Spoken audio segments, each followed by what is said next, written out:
we are this week, and he'll tell you that we would like you to, interpret that for us and tell us what you think about it. All right? Okay. Our proverbs for the whole of this week have been from the Republic of the Sudan. Sudan is one of those countries that forms what we call the Coup Belt on the continent of Africa. This is our final proverb from the Sudan for this week. Next week, we go to the Sahel, and will be the last week when we're looking at proverbs from countries within the Coup Belt, the continent of Africa. The gentle word gets a snake out of its hole. The Swahili language has a proverb which is also similar, but the Sudanese also have theirs. The gentle word gets a snake out of its hole. What do you think that proverb means, engineer? Thank you. Thank you so much for that question. Maybe I can start by introducing myself. Okay. Or maybe you can interpret the proverb first, okay, and then we can get to that. Sure. Yeah. Thank you so much. To get a snake out of the hole, the way we understand it is there is a risk within a situation, and you may need to deal with that risk. So the snake is the risk, and probably the hole is the area of operation. So you have, and for you to operate, you have to get the risk out of that hole. Yeah. Did you study literature in high school?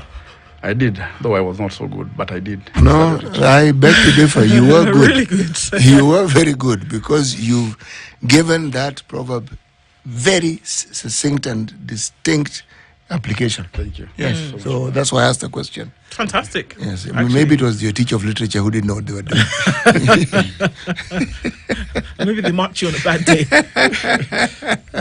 6 times in the year. Yes. But that's really great. So then getting into it in terms of, what you do. And when we're talking about efficiency in water supply, whether we're going from county to county, whether we're going countrywide, let's start off with, where we are in terms of this supply. And of course, coming from the Nyeri Water and Sanitation Company, one would assume that is your area of focus. But then it's also then, that we can apply this to the rest of the country. So please, Karibu. Okay, thank you. We normally say water is an enabler in a different way, no matter how you look at it. Or even when you look at the economy, when you look at the operations, our lives, water is an enabler. In fact, water is life, and the debate on water is quite critical, because the Kenya is considered as a water scarce country. Although, again, we believe probably we haven't done enough to exploit the available potential.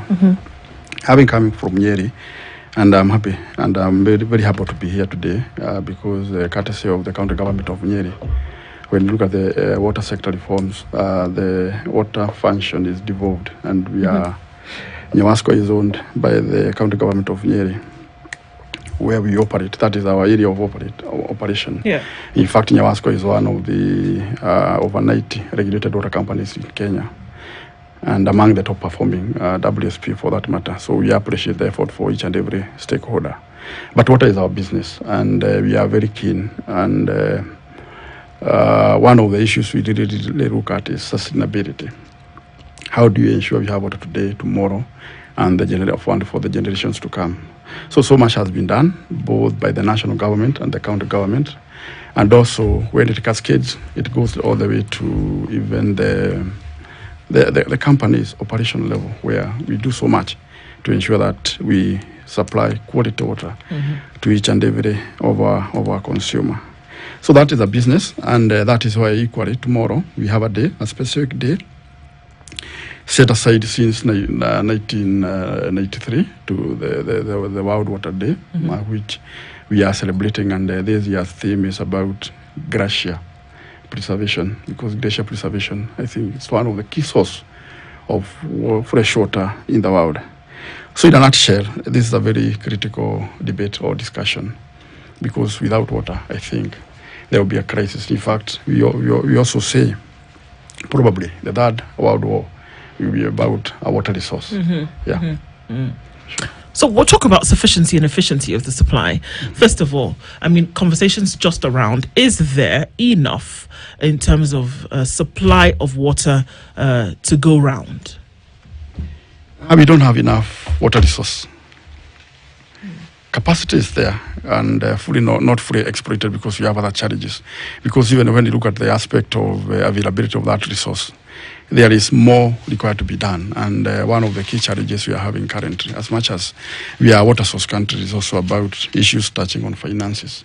And that is why we have been very deliberate, companies, the national government, county government, to look at aspects, how best can we be able to generate enough resources to ensure that we are able to tap the available water resources for industrial purposes, for the domestic purposes, and the rest. Please repeat what you've just said in terms of the availability of resources, adequacy of it, or inadequacy of it. Yeah, one, we say Kenya is a water scarce country, and but still we have exploitation with gaps where we would say water has not been fully exploited because of one challenges or the other. And one of them is issues of finances, because we need to get finances for us to, because water is available, for example. We have water underground, we have water in our oceans, we have water in our rivers. But for us to take it to the doorstep of our consumers, we have to invest. And that is where probably we find there could be a bit of a challenge. And also there is also a bigger challenge when you look at the constituents of water in the world. About 97 is water which has a really, how do I put it, the saline water, 97% of the water in the world. Only 3% which can be exploited. And when you look at 3%, I think about 30% comes from the underground. So we need to invest for us to drill, we need to invest for us to tap water from the rivers, do the treatment, do the transmission, and also ensure each and every person, wherever they are able to get enough water for domestic, for industrial, and even for farming purposes. Yes. Let's look at the county that you work in, for an example. Does the county of Nyeri does it have a water problem? That question, because I serve Nyawaska, and the MD of Nyeri Water and Sanitation Limited, and I'm one of the 5 WSPs. In Nyeri, we talk over 100% coverage, because what there is that area where we predominantly serve. The service area is regulated. So you're able to serve those areas regulated by us, given by the regulator, and go beyond the service area. And that is why we are saying our coverage could be over 100%. But when you look to the other WSPs or the water service providers, they may be having a challenge. So we would say probably. And the other thing is maybe the aspect of exploitation, because when you go to Nyeri County, we have 2 water towers. We have the Aberdares and the Mount Kenya. As we are drawing water from the Aberdares catchment, which has been able to serve us 100%. So it means if more resources were invested, probably we would be able to say even the other WSPs will be able to cover. Then there is also another aspect to it. When you look at the WSPs in Nyeri, they are 5 in number. They don't cover each and every area of the county. There are areas which are covered by other maybe community projects, or others which are not covered. Though again, it's also good to mention Nyeri has been rated as one of the best in terms of forest coverage. So a certain percentage may not probably require that reticulated water supply, apart maybe from the animals and such. So there is that funding gap, which we would really think that is one of the contributors why we are not able to serve 100% of our area of coverage. You have 2 water towers. Beyond serving the county, surely that resource that you find in those 2 water towers serves other counties as well, doesn't it? They do. Yes. Yeah, they do. And which are these counties that it serves? We have Mount Kenya, which, Mount Kenya, the way it is designed or the way it is, it has quite a number of counties. We have Embu, we have Nyeri, we have Tharaka Nithi, we have Meru. I think those are the counties, the ones which meet at the tip of Mount Kenya.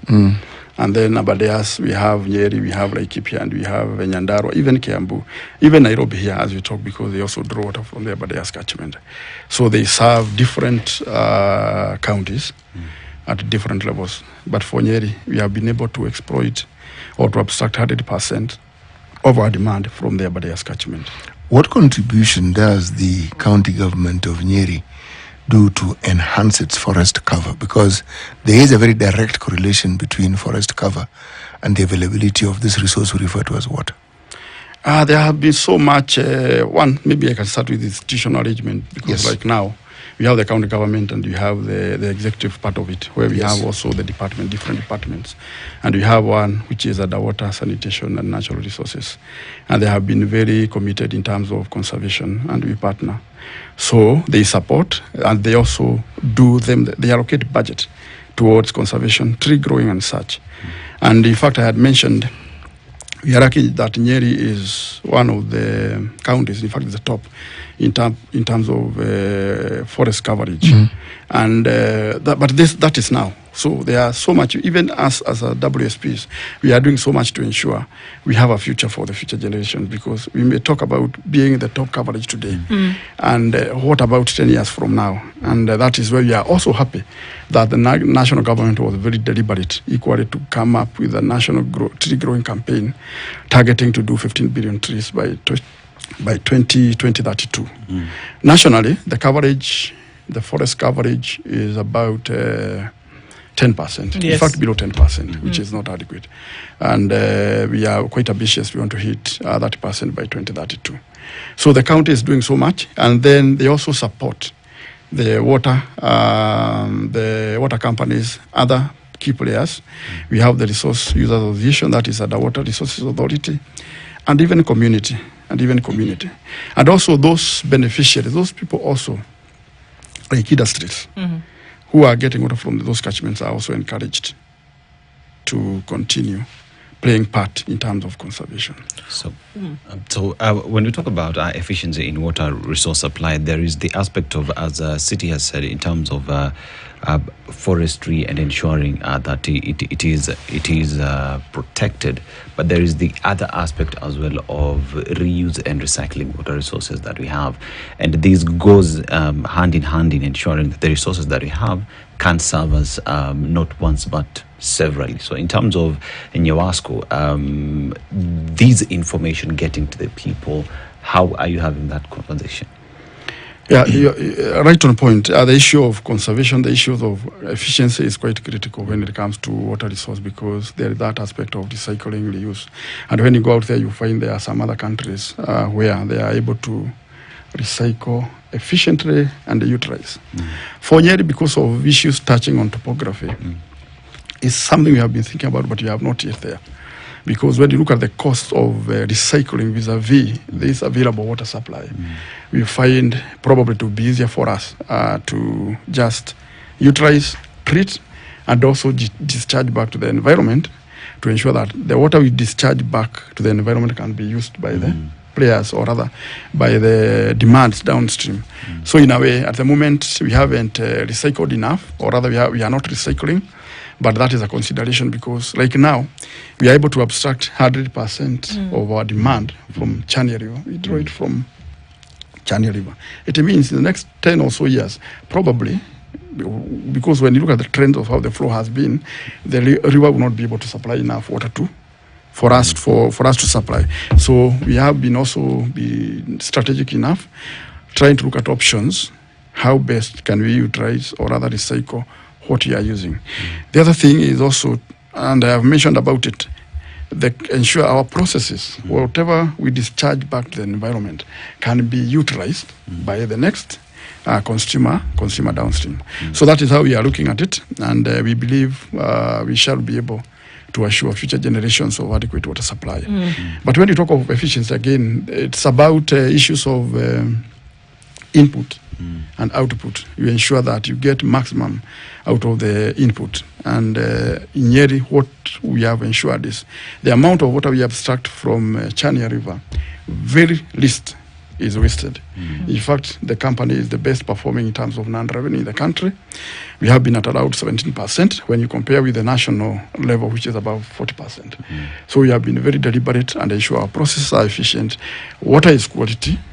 And again, most importantly, and due to the care of the environment, what we are discharging back to the environment can be utilized by the other by the other consumers. Yeah. So when we speak of water supply, are we talking about water in the taps into homes? Are we talking about efficiency when it comes to boreholes, rising water levels, for example, so that if we do sink boreholes, there's enough water? Are we talking about filling dams? When you talk about supply, or is it all-encompassing? It is all-encompassing because different, like now, water supply is devolved. And when you look at the over 80 or over 90 companies which are serving within the country, they have different sources. There are those who get from the dams. There are those who get from the boreholes, and among other sources. So it's a whole value chain we are talking about for us to assure that the operations we are carrying out today are quite sustainable. So it's about, it cuts across. Yeah. Yeah, if it cuts across now, there is the aspect of, as we speak right now, the country is experiencing rainfall that is out there. But most of this water is seen as waste, just flows down all the way to the Indian Ocean. So in terms of water-saving technology, since when you talk about water supply, it includes everything. And we also know the fact that due to inadequate resources, coverage also becomes a problem. But sending the information on saving the water that we have, so in terms of water catchment, having tanks and whatnot, is that an area that you engage with the locals to just ensure that water supply is also there? We do a lot, and we have been deliberate within the company and within the county, and also trying to sensitize our communities that we need to harvest water. In fact, even what we call roof catchment, because it will also save a lot of money. Because once you are able to harvest this free water from the rains, it means the bills will be able to go down. So something we have really engaged on in terms of conservation, and again looking at it wholesomely. So much needs to be done once again. The issues of investment and such, so that at least we are able to abstract just enough. And you leave the rest to the others. The issues of dams is quite critical. Yes. Right now we are heading to the onset of rains, and I think there has been that communication. Rains may be bigger, may be heavier than what we had last year. And you remember what kind of a devastating effect they had on us. So there has been a lot being done by the national government and the county government. As in Nyeri, we have proposed quite a number of dams, and we have the Muhoya Dam and the Kalimenu Dam, and especially Muhoya Dam. What we are looking at is harnessing service runoff.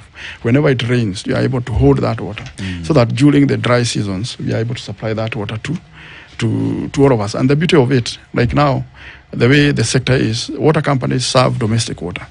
But when you are able to harvest or to harness that water during rains, it can be utilized for even tourism, agriculture. I want to ask on that point. When we talk about damming water, sure, usually you think about it's a large expanse, and I don't even know how many cubic meters of water can be stored. But then the question atop is that, so, and it sounds rudimentary, but still, the water is it's in open air.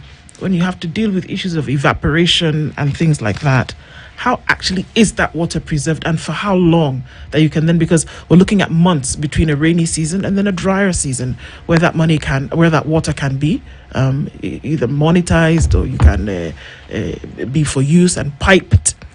How long does it actually last? The rate of precipitation, when you compare with the rate of, say, evaporation, maybe the rate of evaporation is quite limited.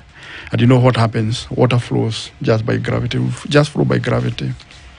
it gets into the ocean, to the lakes, and it becomes contaminated, because we said over 97% of water sources in the world are those saline water.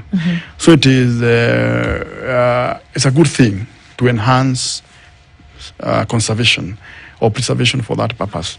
And the bottom line, and maybe from my opening statement, I talked about issues of finances, of issues, ability to construct those mega dams. But you're happy that the national government have been very deliberate, even the previous one, in terms of doing quite a number of dams, so that whenever it rains, you'll be able to retain. And the beauty of it, when it rains, the water becomes very murky, or the water becomes very turbid. Yes. So even the dams assist in reducing the cost of treatment, because once you dam it decants, isn't it?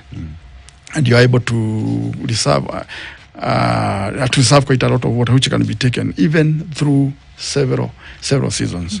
For example, if I can mention Nairobi, because you have talked about the quantity, I think the Dakaine Dam has a capacity of about 70 million cubic meters. Yes, it's quite a lot. It can serve, if you compare with the daily demand of about maybe 700,000 cubic meters, you can see how much they can be able to go through.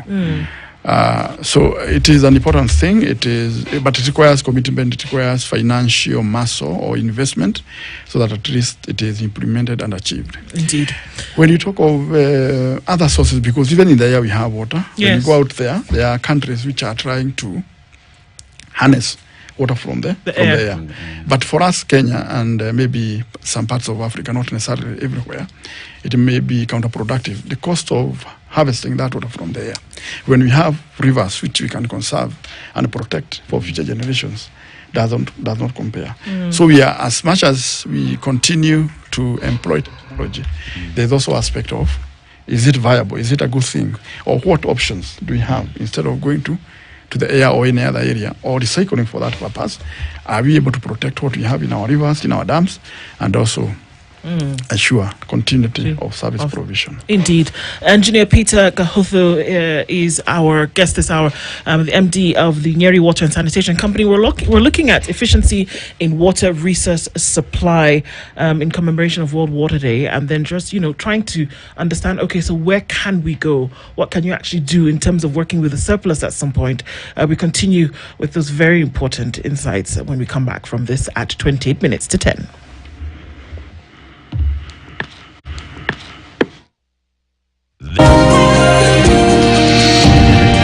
When I have back pain, I reach for 2 tablets of Panadol Extra.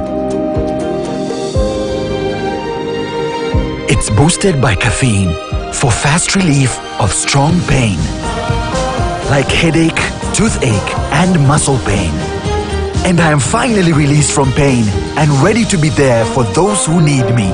Try Panadol Extra for fast and effective relief from strong pain.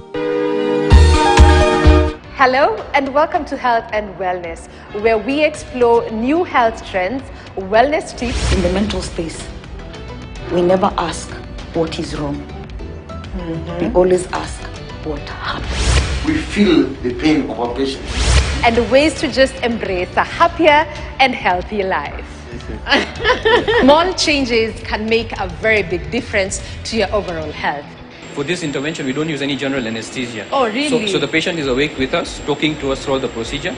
If you start having chest pain and you're sweating a lot and you're not doing any physical activity, that's a very ominous sign that you're actually having a heart attack. To be honest, we've actually done a CS with Mulika Moizi. You're bringing Muliquad for you to remove that baby. So let's incorporate these tips to our daily routine just to ensure our immune system is healthy and strong. Join me, Zaitun Ali, every Sunday at 6 p.m. on Health and Wellness.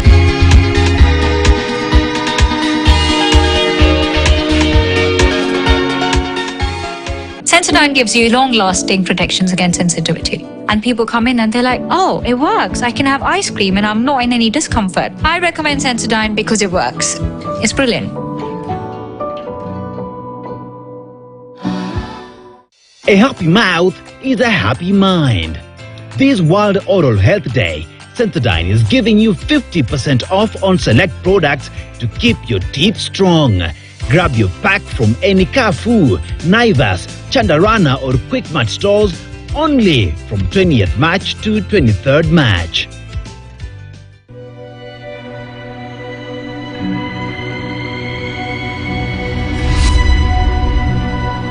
People come to me and they say they get discomfort when they have ice cream. Can you imagine that? Avoiding having cold ice cream. Sensodyne gives you long-lasting protections against sensitivity. And people come in and they're like, oh, it works. I can have ice cream and I'm not in any discomfort. I recommend Sensodyne because it works. It's brilliant.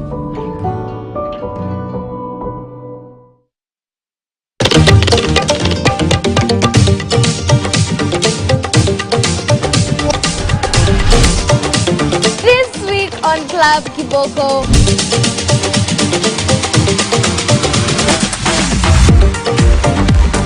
I'm told you have to hold on these tightly and you don't let them go.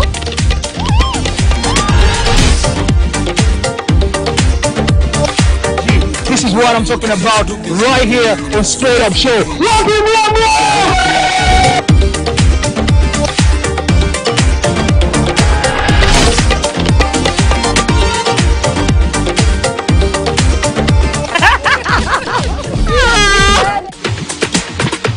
Papa Francis, Papa Colimo, na Papa Male, ne ma bro. I am not a woman. Nini tena nyabuto, nini? In marriage, having somebody who understands you in all seasons is very important. I'd rather have bad times with you than good times with someone else.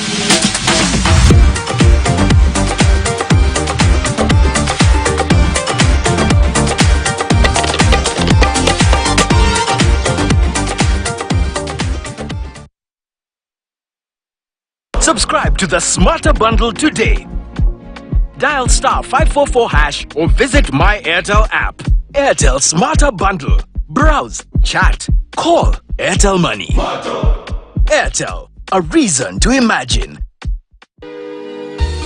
Hi, and welcome to Shop.Digga, where we bring you the best deals in fashion, tech, think gadgets and gizmos, think kitchen appliances, think your Christmas movie, all in one stop. All you have to do is scan the QR code and shop till you drop. Remember, Standard Courier brings you all these goods that you buy at the convenience of your doorstep. We bring you the best deals, unbeatable deals this side of the Sahara. We are on TV every Saturday from 6:30 p.m. EU on Shop.Digga.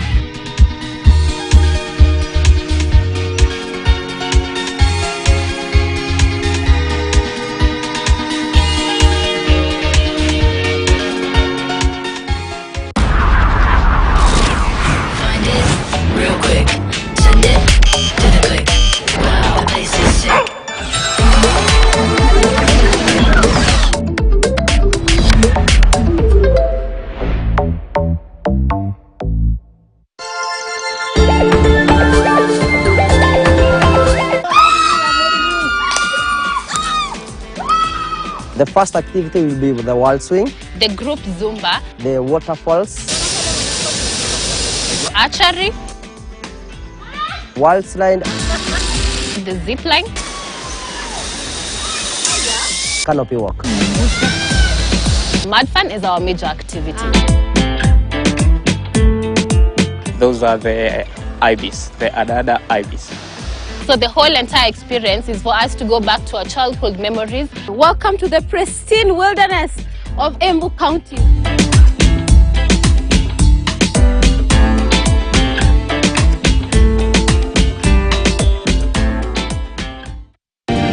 When I have back pain, I reach for 2 tablets of Panadol Extra.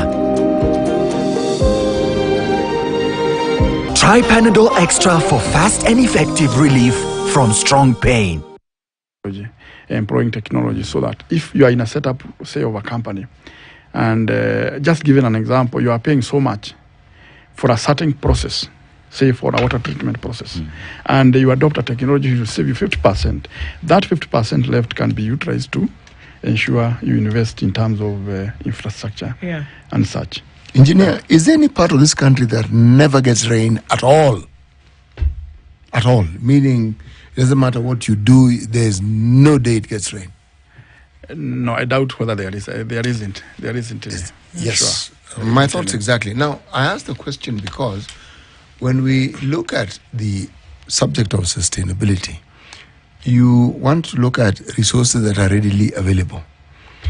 Earlier on, you talked about the harvesting of rainwater. It's talked about, but given the deluge we experience at times, and sometimes even in places which don't get rain, and what is reported that water goes to waste. If we were to harvest at the very, very domestic level of just houses or homes or within a small community, using very basic technology, it may not solve the problem, but would it not alleviate this problem that we keep talking about, because waiting for the government to find the resources to build the dams that are actually needed, surely there is intermediate technology that can help alleviate, so that instead of facing those harsh times when there's no water, the harsh times are reduced significantly between those success. Other measures such as tree planting and other things that are done exactly are augmented, so that within maybe 2 cycles or so, that problem ceases to be what it was before. Yes. Is it possible such things to be done? It is possible. It is possible, and those small actions at that grassroots levels, because even when you look at a homestead, for you to harvest water, and for us who grew up in rural areas, you never used to have tap water, but you had water throughout, because probably there were a bit of investment in terms of tanks and containers, and maybe rivers were not far off, and we were able to survive without tap water. So those small actions and sensitization could really play a key role, even to uplift the living standard at the household level. Shouldn't it go into, shouldn't it go into the policy at the policy level? I remember a couple of years ago, for example, it came from government that any new, I believe there were new estates after a certain year, it was now mandatory for you to have solar panels. It would at be the very least for heating water. So now we're looking at a water issue, and we look at sanitation at 16%, 5 years away from the establishment of the SDGs, which we all ratified as nations. Wouldn't it have to be at the policy level, whereby you're saying, okay, fine, moving forward, if you're developing an estate, for example, have underground tanks that will be for the sole purpose of collecting rainwater, because you will have flooding. If you have an industrial park, for example, make it a mandatory thing that you have overhead underground, however you will be able to tap that water, where you have the pipage that then goes down into that. Wouldn't it make sense to have it at the policy level? Otherwise, we'd be talking about these issues, ad infinitum, without getting the results that we're looking for, and very little time left. Sure, it would be, and policy starts at the top, as I mentioned about the institutional framework. There is that top. At the top, we have the issues of policy, and then also we have the operationalization mechanism, so that it boils down to the grassroots, and probably there may be a way of how is it monitoring or following up to ensure that some of these policies, or rather the identified ways of operationalizing the policies are being adhered to. And then I think there is also the aspect of change of attitude also. I would agree with that, change of attitude, because sometimes, and maybe when we have enough, or rather we tend to waste more. And as I was saying, if you did the rain, the roof catchment harvesting, it is to save your bill, and maybe the money you'll be able to save there, you'll be able to do some other things. And then also go to the institutions also, those lower institutions, say schools and such, and invest, support the institutions and such. And then also embrace the aspect of conservation, because as much as we talk about these rains today, if you don't do so much, even the rains probably we are looking at today will not be there in the next few years. So it is quite complex, but it is achievable, and we totally agree that policy would serve. And not that we don't have policies. There could be some few policies here and there, but now again, sensitization to the local consumers or at the grassroots levels. There is, within the Water Act, a regulation that commenced on 7th April 2021, the Water Harvesting and Storage Regulation, legal notice 44 of 2021, meaning it exists. Then there's always the question of enforcement. How then do you ensure that it is done? Because, if, as you say correctly, there are people in the rural areas who survive on what is actually available, and they do not have piped water. It was historical, but even now, the people who do just that. Now imagine, with that intermediate technology applied and enforcement ensured, or let's talk about even the city. I know there were municipality laws when I was a child, and maybe when I got into early adulthood, you couldn't put, it was required of you when a house was put up, it was required that the gutters, and the storage for collection. Oh yes, it was a requirement. So the issue of water was considered, but somehow we didn't seem to have evolved and moved whatever existed then to the next level until 2021 with this act. But then the enforcement. How do you get this to be enforced? Yeah. In fact, that is one of the key, also maybe one of the other areas, the enforcement, because we normally say we have laws even across board, not necessarily even in terms of water. Across board we have laws, but the issue of enforcement and also people knowing responsibilities, I think, and that is why we have the aspect of now national government. You go to the county government, there are those other institutions who play those roles, and also we drill it down to the community level. As we have a responsibility because we partner with the community, they are our consumers. We do it, we sensitize them even in our write-ups as much as it may be a competing kind of engagement. We try as much as possible to engage, to mobilize. So equally aspect of county government has a key role to play in terms of mobilization, in terms of sensitization. And, the way we normally talk of the national government and administration, the chiefs and such, they have a very key responsibilities to ensure. So, and also, it can also be inculcated in schools. You see, like the way we talk of conservation, even keeping the environment clean. That, if it sticks to your mind at that age, I think even as you grow, you may not be able to leave it behind.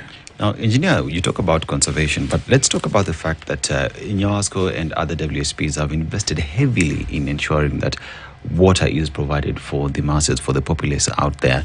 But we also deal with the fact that we have vandals who are destroying infrastructure that supply, which affects the overall goals of dealing with that.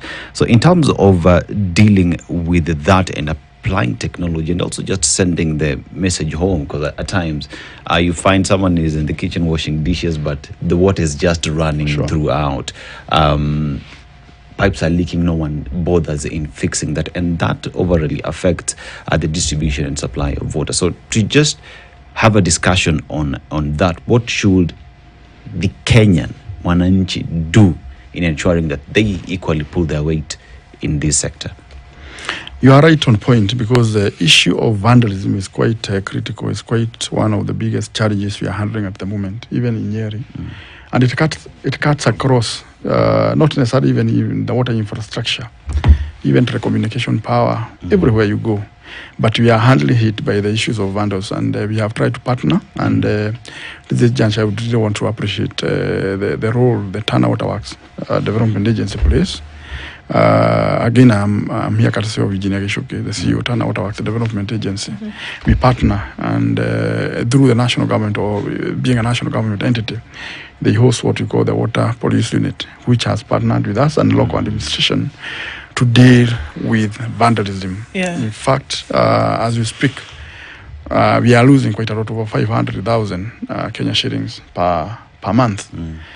And when you talk of vandalism, first it interrupts services, because once you shut off the water supply, there's a loss of business, because loss of sales. There's also aspect of increased non-revenue water, because quite a lot of water goes to waste. Human labor, because you have to go procure those items which have been vandalized, and also again come and install them again. So when you look at the whole picture, it's quite a lot. In fact, 500,000 probably could be less. It could be more than that.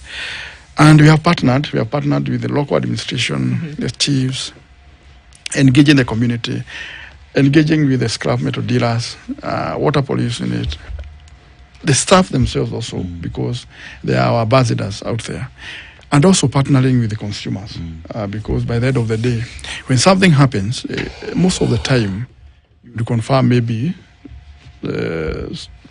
whoever was involved or seen. And so we partner with the community so that we are able to get those reports for us to speedily rectify the situation.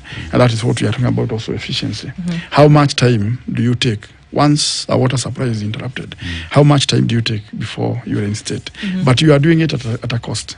So we are calling upon, and also the media, because we have had several engagements with the media to sensitize the public the importance of maintaining these infrastructures.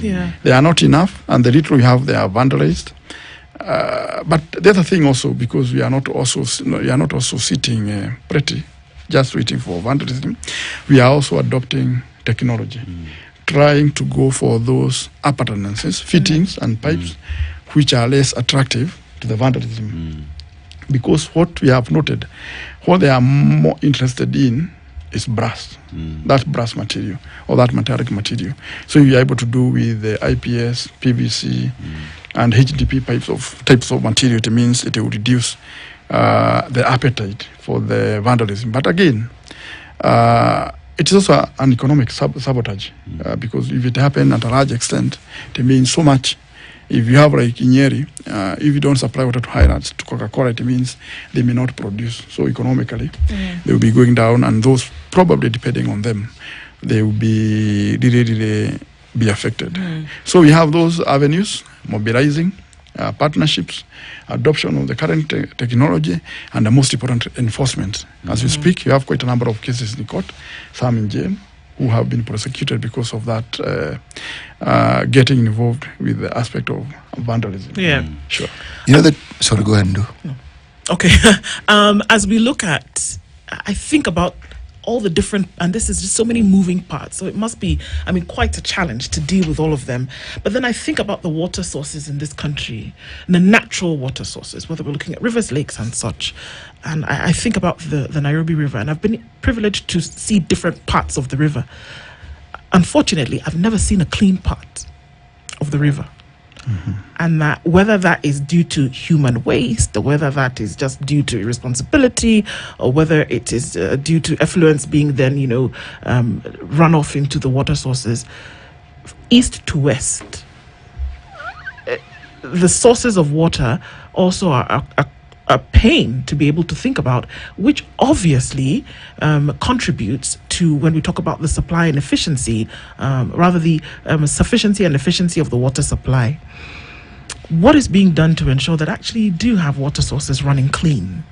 We've talked about Nairobi River cleanup for years, but still seems to be a pain point. I think the issue of environment is quite critical, and because when the environment is polluted, it means even the water sources will be polluted. Absolutely. And such. Maybe I would want to go back where I was saying some of these attributes can be inculcated even from the formation stages, where throwing away a waste in Haure is wrong.